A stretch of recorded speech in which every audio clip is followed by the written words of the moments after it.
ఒప్పుకొని ఎడల ఆయన నమ్మదగిన వాడు నీతిమంతుడు కనుక మన పాపములను క్షమించి సమస్త దుర్నీతి నుండి మనల్ని పవిత్రులుగా చేయి. 1 యోహాను 1:9.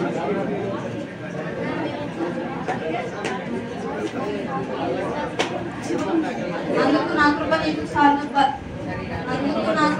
చాలు, బలహీనత ఎందు శక్తి పరిపూర్ణమగు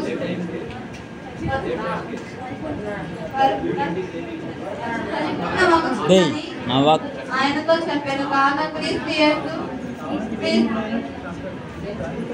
మీ నిద్ర లేకుండా ఉన్న నుంచి ఎందుకు అరుతారు అక్కరా